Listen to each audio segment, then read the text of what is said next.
My name is Dr. Queinnise Miller, and this is who I am. I am an educational disruptor. This work is hard. This work is not easy. And those that sacrifice their lives, sacrifice their families, sacrifice sometimes even themselves for the educating of other people's children, those are the people that I advocate for the most. Those are the people that mean the most. Those are the people that we should respect and value the most, because without them, there would be no doctors, there would be no lawyers, there would be no presidents, there would be no astronauts without the teachers. I believe that teachers, every single day, they make the difference. That makes a difference in our world. Teachers.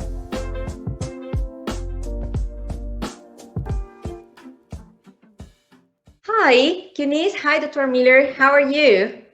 Elizabeth, how are you?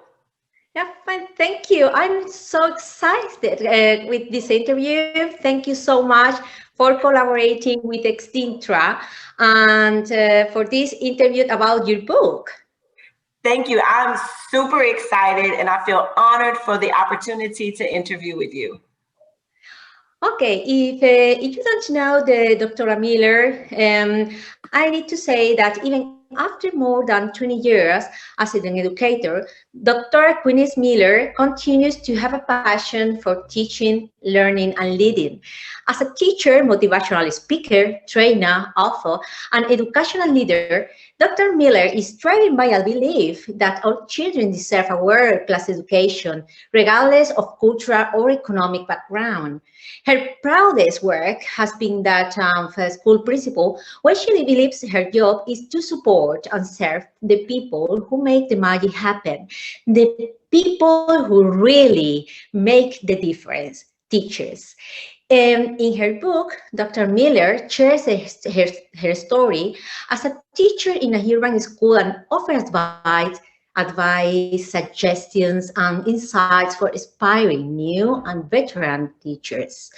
Dr. Miller holds a bachelor's degree in Spanish, a master's in educational administration, and a doctorate degree of philosophy in educational leadership. She is also a mother of two beautiful children. Oh my God, Dr. Miller, you have time for all this?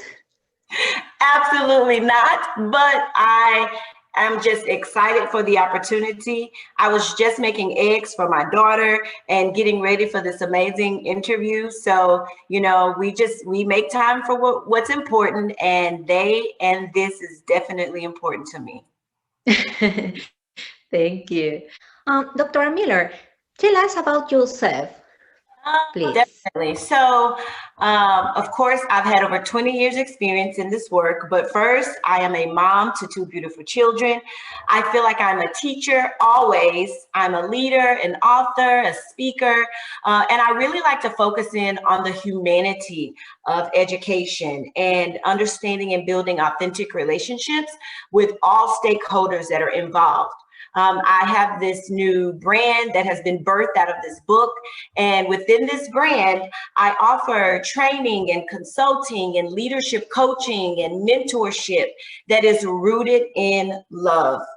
And, I offer support and honesty, but more importantly, advocacy and realness to the people that are in this work for the right reasons, to love by any means necessary, which is the reason why I wrote this book, The Art of Giving a Shit, a memoir and guidebook for urban educators, so that we can understand that it's the love and the relationships that we have with these children that is really going to make the difference. And the art of giving a shit. Why did you choose the word shit a part of your book title? That's a great question. So the reality is I want to get people's attention. And what better way to do that with a little bit of profanity? The title, it mirrors and parallels the intensity and the seriousness of this work and understanding the gravity of working in urban schools. So hopefully people will pick it up because they are so intrigued. Yeah. And within that time, they will be able to experience some stories and some tools and suggestions on how do we effectively meet the needs of urban children. Yeah, absolutely. Yeah. Describe the moment you realized it's a book like yours needed to be writing for educators. So as a teacher, I did these things because it was natural to me. But when I became a leader and I was able to see how other teachers really dealt with and met the needs of urban children, I saw like, oh my God, like there are some teachers and there are some educators who really don't understand the importance of building these strong relationships and loving the children that they serve in a different way that is going to allow them access to make a difference and for them to listen. So as a leader, I thought, oh, okay, this is definitely something that's needed, because I imagine that everyone did and, really had the same perspective on meeting the needs, but that's not always true. Mm-hmm. And in general, Dr. Miller, what is the content of your book about? So it's a few things. So the first thing is it's my story. The memoir section really just takes the reader into my actual experience as a teacher, the challenges that I faced, the victories that I had, the emotional spaces where I didn't understand. And those are that's what happens in the classroom. So I wanted to really put the reader into my world, into my life as a teacher, so that they could connect with the work and with the book. And then after that, my editor, she said, well, this is a great story, but what are some of the takeaways that the reader can actually use? What type of strategies? And so we then added portions to the book that offer tools and supports and resources for those who are interested in really giving a shit about children in a different way. And why should an education professor share this book with his or her students? What do you think? So, as you know, I've taken a lot of courses at the university level in regards to education. And one of the reasons why I think a professor should leverage this book is because it actually is real life. It gives theory legs, if that makes sense. So there's one thing to understand the theory of culturally responsive education, but it's another thing to put it into practice. And what this book does, it marries theory and practice. And so I think that it'll definitely be something that will open the eyes of those who are really thinking about going into this field. Because if you're going to go into this field with any children, but specifically culturally, linguistically, and economically diverse children, this is the core of the work that we do. And then finally, I believe that the reader can connect again through my story. It's the connection that's important, and it's the connection that will make the difference in changing the minds and perspectives of future and current educators. Good reason. and who is this book for?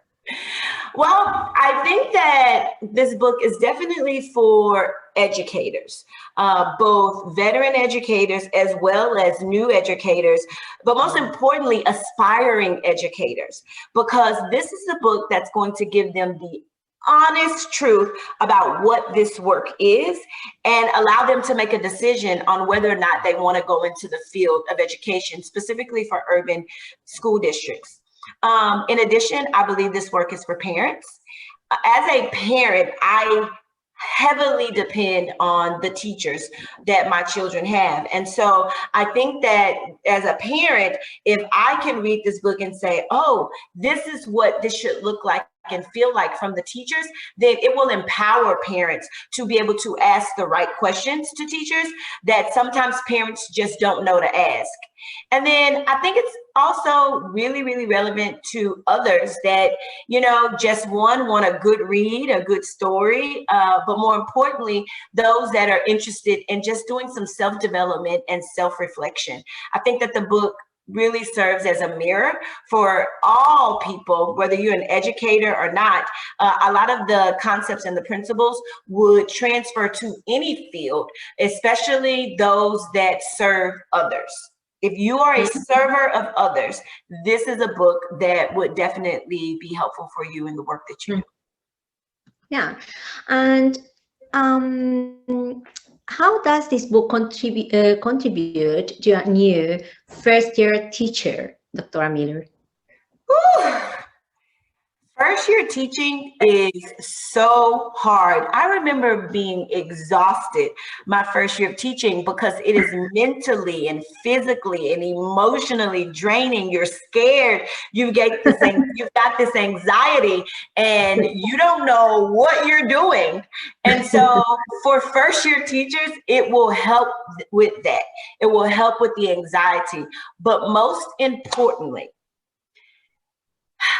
teachers in the book, okay, I say teachers must know that they are part of a bigger purpose, something bigger than themselves, to give them the necessary fortitude to stick it out.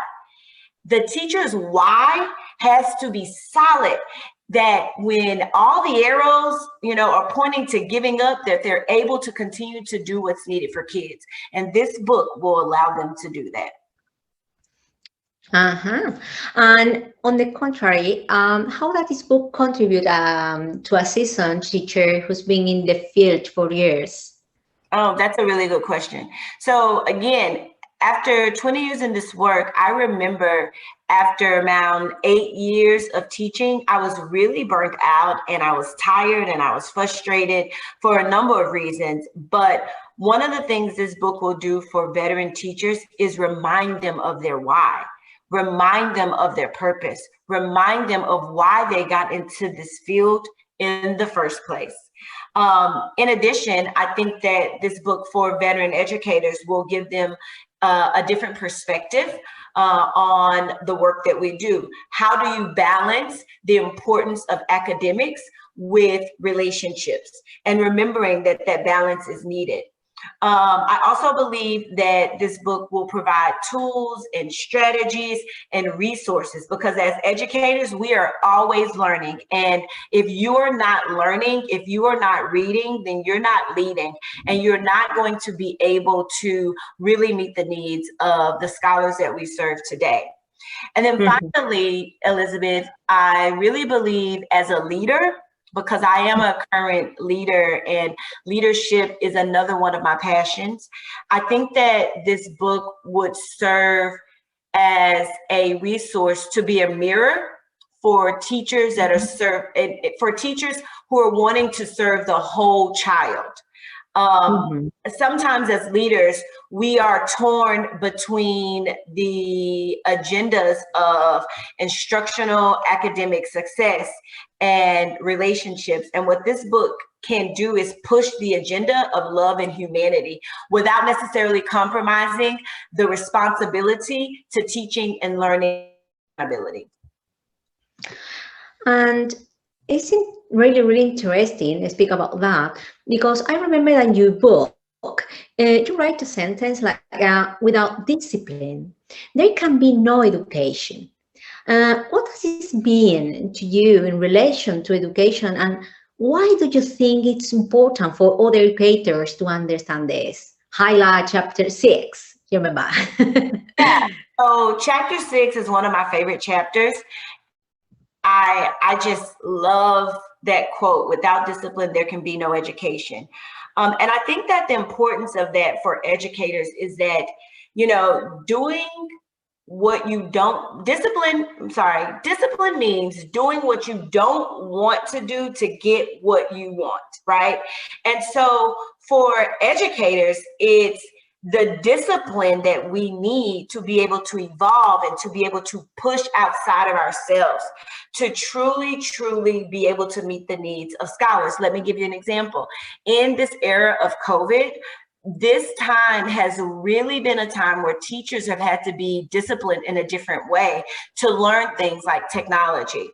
There are some teachers that have been teaching the exact same way for over 20 years. And now we've got to do a new way of teaching, and we've got to learn technology. We've got to be able to meet the needs of children in a virtual world. And that is hard. And if educators, we don't have the discipline to do the things that may take us out of ourselves, then we won't be able to truly meet and serve the children with the relevance that is needed for them. Mm-hmm. And the book title says a memoir and guidebook for urban educators, right? Right. And what about teachers who don't work in a urban schools? What can they take away from this book? That's a really good question. So I really believe that this work is for everyone. Do I think it's specifically important for urban scholars? I do. But in the book, I talk about this actual impact. And I say that while financial barriers may not necessarily be a contributing factor to the failure of some communities, those communities come with other pertinent challenges such as drug abuse, neglect, divorce, bullying, academic cheating, pressures to succeed, etc., that could potentially impede scholars maximizing their full potential. And so it's this notion of love, it's this notion of really understanding where children are, no matter what type of district or what type of background they come from, that is still very relevant and important, this notion of love. Mm-hmm. And the last one, yeah? What is the biggest specific takeaway you want teachers, professors, and educators to understand from reading your book, Dr. Miller? Just one? I've got like two or three. The biggest piece that I want people to take away from this book is that no matter your religious or spiritual background, this is God's work, and because God is love. And we've got to know that this work is part of a bigger ministry, a bigger purpose. In addition, the notion of teaching the whole child, that responsibility lies in the hands of all teachers. It's not just their academic success that we need to focus in on. It is the human that we have that has been put in our lives and put in our hands to make a difference. And then finally, one of my favorite quotes in the book is, "Love children and the rest will take care of itself." There's a lot that comes with education, but at the core of what we do, it's love. It's beautiful that you say. Thank you so much, Dr. Miller. Thank you so much, Queinnise, for this interview, beautiful interview, for collaborating with Exdintra. I'm really proud to have the Dr. Miller in my team. If you want to learn more about Dr. Queinnise Miller and her work in education, visit www.queinnise.com to purchase The Art of Giving, a sheet, a memoir, and guidebook for young educators, visiting the website. I read it, and I recommend you your book for the rest of the teachers. I'm teaching for 25 years. When I read your book, I'm so excited, and you change a lot of things in my heart, in my brain, like a teacher. So thank you so much, Dr. Miller, because you are a really good person, good writer, good trainer, and good speaker, and good teacher. Thank you so much. I am excited to be able to work with you in Exdintra, and I really just want to say thank you for really pushing this message out, because it's an important one for all educators and for people of the world. Gracias mucho. Besitos. Muchas gracias. Until the next time. Bye. Bye.